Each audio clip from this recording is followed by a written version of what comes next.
ఊపిరి అనేది లేదు. ఊపిరి లేకపోతే ఏం లేదు అన్నట్టు. అదే శరీరం ఉందిలే కానీ జీవం లేదురా దాంట్లో. ఇంకా ఊపిరి లేకపోతే బాడీలు ఏమంటారు? జీవం లేదు ఇంక దాంట్లో, శవమే అది అంటారు. అంటే అవన్నీ ఏంది? వాళ్ళు మనల్ని ఏమంటారు? రే సువార్త కాదురా మీది, ఏంటంట? శవవార్త అంట. ఏంటంట? శవవార్త అంట మంది. అర్థమవుతుందా? శవవార్తలు ఏందో కనపడుతుందిగా. వాళ్ళన్నీ తీసుకొచ్చి పెట్టుకున్నారు చూసారా, వాటిలో అంట వాళ్ళ నోరులో ఏమి లేదంట, వాటి నోళ్ళలో ఊపిరి లేసమైనా లేదంట. జీవమే లేదు వాటిల్లో, అసలు జీవం లేదు. శవాలు అయ్యి అదే. లేకపోతే మన దేవుడా పునరుద్ధానుడై తిరిగి లేచిన ఆయన శవం అవుతాడా? లేకపోతే అసలు కనీసం ఊపిరి కూడా లేకుండా నిలబడి ఉండే శవాలు అవుతాయా?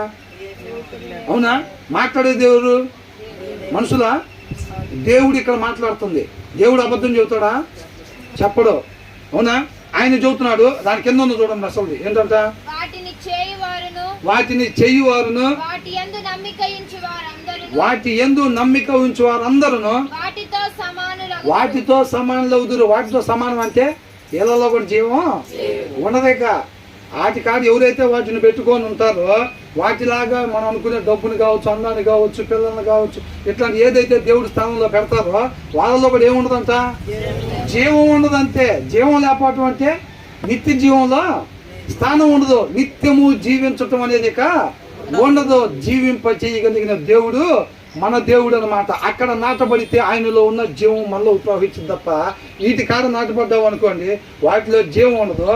వాటిని చేసిన వాళ్ళు కానీ వాటి యందు నమ్మిక ఉంచిన వాళ్ళలో కూడా ఏముండదంట? జీవము ఉండదు. ఇక నిత్య జీవితం అనేది ఉండదు. ఇశ్రాయేలు వంశీయులారా, సత్య స్వరూపి సహవాసులారా అంటున్నాడు. అర్థమవుతుందండి? ఏమంటున్నాడు? సత్య స్వరూపి సహవాసులారా, సమస్త భూమి మీద ఉన్న మానవాళిలారా అని అంటున్నారు. అర్థమవుతుందండి? మీటింగ్ ఎలా జరుగుతుంది అక్కడ? అర్థమవుతుందా? 135 కీర్తన అనే ప్లేస్ లో PW గ్రౌండ్ ఎలా జరుగుతుంది? అక్కడ ఏమి చెప్పబడుతుంది? దేవునిగా కనపరుచుకుంటున్నారు అనమాట. అది మొత్తం కూడా స్తుతించండి, గొప్ప కార్యం జరుగుతుంది. ఎందుకు పనికిరాని వారిని సమస్తం అయి ఉన్న దేవుడు ఎన్నుకున్నాడు అని అంటున్నాడు. ఇశ్రాయేలుని ఆయనలో మాత్రం ఎన్నుకున్నాడా?